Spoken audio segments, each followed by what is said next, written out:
I'm continuing with the chapter 4, human resource management in retailing. So human resource management is nothing but it is very important for a retailing organization which always deals with people. Human resource andre how effectively the human will be utilized in the organization as an employees, what type of benefit will be given to them, compensation, hiring, performance management, safety, employees, motivation, communication, training, everything will be given for them. So it is so human resources very much important in management, planning, directing, organizing, controlling, coordinating, etc. So retail human resource management in organized retailing will also include recruitment. Recruitment is vacancies irutte, ಎಷ್ಟು job fill vacancies fill ಮಾಡಬೇಕು. Okay, next selection. How do you select? With various kind of tests that is given to the people. Performance appraisal based on the individual performance. They do the rating about the employees. Avaga they give awards. Training and development. Training ಮತ್ತೆ development ಎಂತಕ್ಕೆ ಮಾಡ್ತಾರೆ? To increase the knowledge. And development is for the development of the growth of the employees. They give various kinds of rewards, incentives, employee discipline. It is an important tool in an organization. Manpower planning ಅಥವಾ human resource planning ಅಂತಂದ್ರೆ ಏನು? You basically humans ಎಷ್ಟು important ಆಗ್ತಾರೆ organisation ಎಷ್ಟು effective ಆಗಿ ಅವ್ರು use ಮಾಡ್ತಾರೆ. You have to select a right number of right person ಅಂದರೆ ರೈಟ್ ನಂಬರ್ ಆಫ್ ಪೀಪಲ್ನ ಸೆಲೆಕ್ಟ್ ಮಾಡಿರಬೇಕು, right kind of people, right time, right place ಎಲ್ಲ ಕರೆಕ್ಟ್ ಆಗಿರೋದನ್ನು ಚೂಸ್ ಮಾಡಿದ್ರೆ then you will get achievement of organizational objectives or the organization goal. This is manpower planning. What are the procedures for this manpower planning is you have to analyze the current manpower. You have to analyze current manpower ಏನide. Like you have to analyze what is that you will analyze, what are the size of an organization, number of departments that you have, how much employees you want. So you will current manpower ಎಷ್ಟು ಜನ ಬೇಕು. If you are making future manpower forecast ಅಂದ್ರೆ you have to forecast what is the expert and what are the how do you expert analysis ಎಷ್ಟು ಜನ ಇದ್ದಾರೆ. You have to forecast future things ಆಯಿತಾ. Next developing employment programmes ಇದೆಲ್ಲ ಆದಮೇಲೆ you will start with employment programme like recruitment, selection, okay, all this recruit training development will be.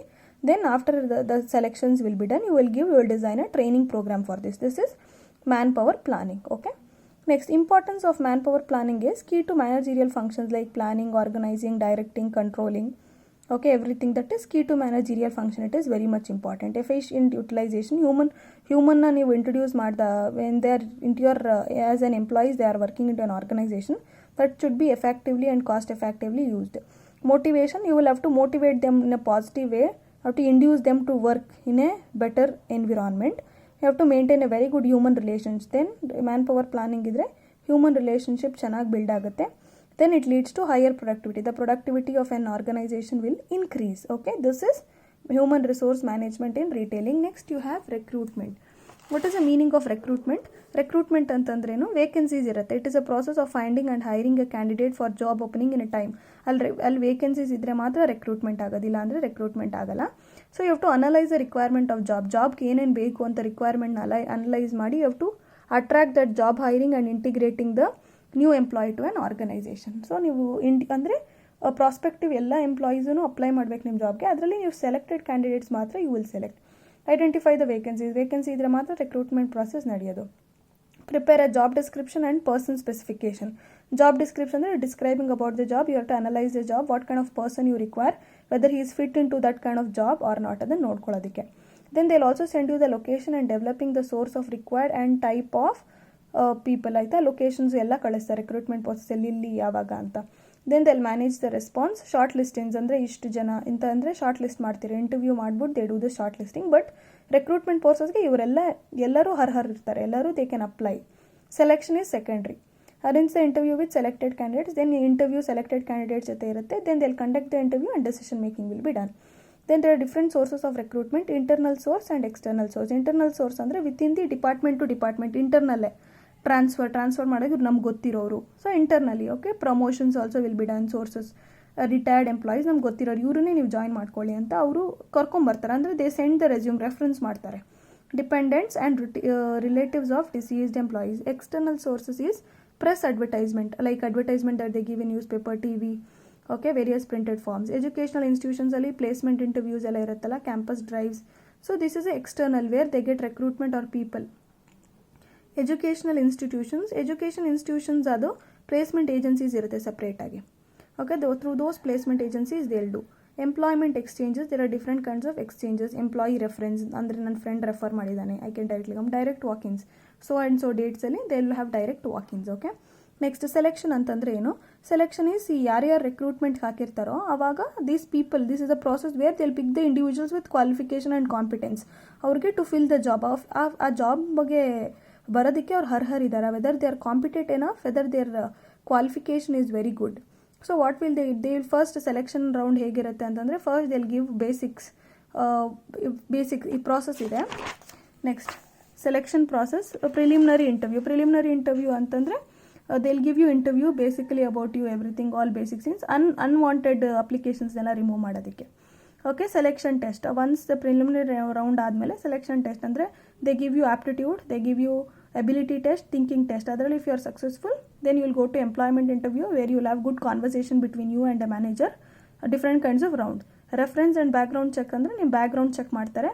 Reference ಅಂದರೆ ಯಾರೋ ರೆಫರೆನ್ಸಿಂದ ಬಂದಿದ್ದೀರಾ ನೀವು ಅಂತ they check out. And also background is if you are working in some other organisation, ಬೇರೆ organisation ಇಲ್ಲಿ work ಮಾಡ್ತಿದ್ರೆ call ಮಾಡ್ತಾರೆ, ಕೇಳ್ತಾರೆ ಹೌ ವಾಸ್ ದಟ್ ಎಂಪ್ಲಾಯಿ ಅಂತ ಥರ. ದೆನ್ ನೀವು ಸೆಲೆಕ್ಟ್ ಆಗ್ತೀರಾ, decisions will be taken. Then they ಲ್ಯಾವ್ ಅಂದರೆ ಫಿಸಿಕಲ್ ಎಕ್ಸಾಮಿನ್ ಮಾಡ್ತಾರೆ, ನಿಮ್ಗೆ ಏನಾದರೂ ಪ್ರಾಬ್ಲಮ್ ಇದೆಯಾ, ಹೆಲ್ತ್ ಇಶ್ಯೂಸ್ ಇದೆಯಾ, and they do all those physical examination. Then they give you a job offer. After the job offer is given final selection ಆಗಿಬಿಡುತ್ತೆ. ಯಾವುದು selection ಪ್ರಾಸೆಸಲ್ಲಿ selection is done. Next what is the training ಅಂತಂದರೆ basically after the selection ಮಾಡಿದಾಗ ಎಂಪ್ಲಾಯೀಸಿಗೆ ಏನೂ idea ಇರಲ್ಲ, ಏನೂ ಗೊತ್ತೂ ಇರಲ್ಲ. So it is an organised procedure for increasing of people for specific objectives which change the behaviour and attitude. ಅಂದರೆ training ಇರುತ್ತೆ ನಿಮಗೆ. ಎಂತಕ್ಕೆ ಟ್ರೈನ್ ಮಾಡ್ತಾರೆ? ನಿಮ್ಗೆ ಯಾವುದೇ ಥರದ್ದು ಪ್ರಾಬ್ಲಮ್ ಆಗಬಾರ್ದು. ನೀವು ಕಂಪನಿ ಅಥವಾ ಎಂಪ್ಲಾಯಿ ವರ್ಕ್ ಮಾಡ್ತಿದ್ರು ಆರ್ಗನೈಸೇಷನಲ್ಲಿ, ನಿಮ್ಗೆ ಒಬ್ಜೆಕ್ಟಿವ್ಸ್ ಇರುತ್ತೆ. ಇಂಪಾರ್ಟೆನ್ಸ್ ಏನು? ನೀವು ಸರ್ವಿಸ್ ಸ್ಟ್ಯಾಂಡರ್ಡ್ಸ್ನ ಅಚೀವ್ ಮಾಡ್ಬೋದು ಈಸಿಯಾಗಿ. ಆಮೇಲೆ ಇನ್ಫಾರ್ಮೇಷನ್ ಸಿಗುತ್ತೆ, ನೀವು ಕಮ್ಮರಾಗಿ ನಿಮ್ಗೆ ಏನೂ ಐಡಿಯಾ ಇರಲ್ಲ. ಆಮೇಲೆ ನೀವು ಓದಿ ಬಂದಿರೋದ್ರಿಂದ it will refresh your memory to a larger extent. You can easily reduce mistake and minimise cost and qualified goods. ಅಂದರೆ ನಿಮ್ಗೆ ಸ್ಟ್ಯಾಂಡರ್ಡೈಸ್ ಆಗುತ್ತೆ, ನಿಮ್ಗೆ ಏನು ಅಂತ ನೀಟಾಗಿ ಗೊತ್ತಾಗುತ್ತೆ. Improves communication relationships, better team work ಈಸಿಯಾಗಿ you can develop. Okay, these are the very important. Training ಮಾಡಿದ್ರೆ ನಿಮ್ಮ ನಾಲೆಡ್ಜ್ ಇಂಪ್ರೂವ್ ಆಗುತ್ತೆ, ನಿಮ್ಗೆ ಓದಿರೋ ಥಿಯರಿ ಬೇಸ್ಡ್ ಇರುತ್ತೆ, ಬಟ್ ಇಯರ್ ಪ್ರಾಕ್ಟಿಕಲಿ. ಆಮೇಲೆ ಡಿಫ್ರೆಂಟ್ ಮೆಥಡ್ಸ್ ಆಫ್ ಟ್ರೈನಿಂಗ್ ಇರುತ್ತೆ. ಆನ್ ದ ಜಾಬ್ ಟ್ರೈನಿಂಗ್ ಅಂದರೆ ಜಾಬ್ ಮಾಡ್ತಾ ಕಲಿಯೋಂಥದ್ದು ಆನ್ ಜಾಬ್ ಟ್ರೈನಿಂಗ್ ಅಂತ ಹೇಳ್ತೀವಿ. ವೆಸ್ಟ್ಯೂಬಲ್ ಟ್ರೈನಿಂಗ್ ಆರ್ ಸ್ಟಿಮ್ಯುಲೇಷನಲ್ಲಿ ಏನು ಹೇಳುತ್ತೆ ಅಂತಂದರೆ ನೀವು ಕೆಲಸ ಮಾಡ್ತಾ ಮೆಷಿನ್ ಎಕ್ವಿಪ್ಮೆಂಟ್ ಜೊತೆ ನೀವು ಮಾಡ್ತಾ ಇರ್ತೀರ, ಎಕ್ಸ್ಪರ್ಟ್ಸ್ ಇರ್ತಾರೆ, they will be teaching you. Apprenticeship ಅಂತಂದರೆ if your father is a goldsmith, he will teach you how to do, because you know aircraft ಇದೆಲ್ಲ ಬಿಗ್ ಥಿಂಗ್ಸ್ ಯಾವಾಗಿಂದ ಮಾಡ್ತಾಯಿದ್ರು. Class room training, in the class rooms they teach you training, how you have to behave in the organization, and all the things will be that ಇದು on the job training. internship ಅಂದರೆ ನೀವು ಬರೀ theory ಓದಿರ್ತೀರ. when you are doing degree you will just learn theory, but when you are talking about internships, so ನೀವು practical ಆಗಿ how you have to implement in the organization can be easily known. and ಕೆಲವೊಂದು of the job training ಇರುತ್ತೆ, job ಬಿಟ್ಬಿಟ್ಟು you can do. so these are the importance of this. okay.